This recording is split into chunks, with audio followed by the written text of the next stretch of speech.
สบายดีท่านผู้ชมตอนรับทานเข้าสู่ข่าวต่างประเทศและในมื้อนี้ก็มีหลากหลายข่าวที่น่าสนใจมานำเสนอให้บรรดาท่านได้รับชมและทำอินนี้จะพาบรรดาท่านมาติดตามข่าวอยู่ที่ประเทศเวียดนามซึ่งประธานประเทศเวียดนามเริ่มต้นเคลื่อนไหวเยี่ยมยามอเมริกาในขอบเขตการเข้าร่วมวาระปรึกษาหารือขั้นสูงกองประชุมสมัชชาใหญ่สหประชาชาติสมัยที่80อยู่นิวยอร์กสมทบกับการเคลื่อนไหว2ฝ่ายอยู่อเมริกาตอนเช้าวันที่21กันยายนผ่านมาตามเวลาท้องถิ่นท่านเลืองเกืองประธานประเทศเวียดนามพร้อมด้วยภรรยาและคณะผู้แทนขั้นสูงเวียดนามได้ไปฮอดนครซีแอตเทิลรัฐวอชิงตันและได้ดำเนินการเคลื่อนไหวเยี่ยมยาม2ฝ่าย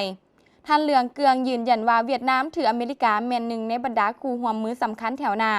ถือรัฐวอชิงตันแม่นคู่ร่วมมือสำคัญอยู่ขั้นท้องถิ่นและแม่นหนึ่งในบรรดาศูนย์เศรษฐกิจการค้าแถวหน้าของอเมริกาเน้นหนักว่าปัจจุบันเวียดนามแม่นตลาดส่งออกใหญ่อันดับ5ของรัฐวอชิงตันตีราคาสูงการพัวพันร่วมมือในระยะผ่านมา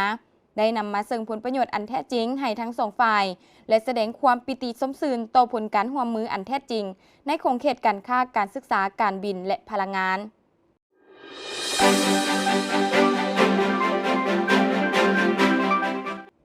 ตามการรายงานของสำนักข่าวซินหัวในวันที่22กันยายนผ่านมาให้ฮู้ว่าย้นกำปัน J15T J35 และ KJ600 ซึ่งได้ถูกทบทวนในกล่องประชุมฉลองวันครบรอบ80ปีของชัยชนะของสงครามประชาชนจีนที่ต่อต้านการหุกคานของญี่ปุ่นและสงครามต่อต้านฟาสซิสต์โลกได้สำเร็จการฝึกฝนขับยนต์และลงเดินเป็นเทือทำอิฐของกำปันฟูเจียนนี่เป็นความก้าวหน้าอีกอย่างหนึ่งในการพัฒนากำปันอากาศของประเทศจีนซึ่งหมายถึงว่ากำปันฟูเจียนมีความสามารถที่จะส่งเสริมการเปลี่ยนแปลงและการก่อสร้างของทหารเรือในภารกิจทดลองและฝึกอบรมหลายอย่างที่ผ่านมานักบินของกองทัพทหารหลายคนได้บินเรือบิน3ลำนี้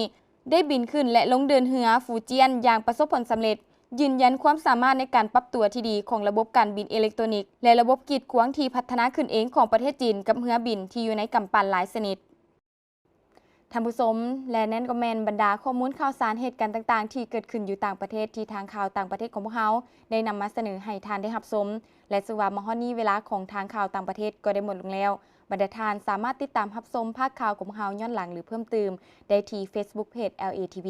YouTube LATV TikTok LATV หรืออีกหนึ่งช่องทางเว็บไซต์ latv.la สำหรับมื้อนี้ลาท่านผู้ชมไปก่อนสบายดี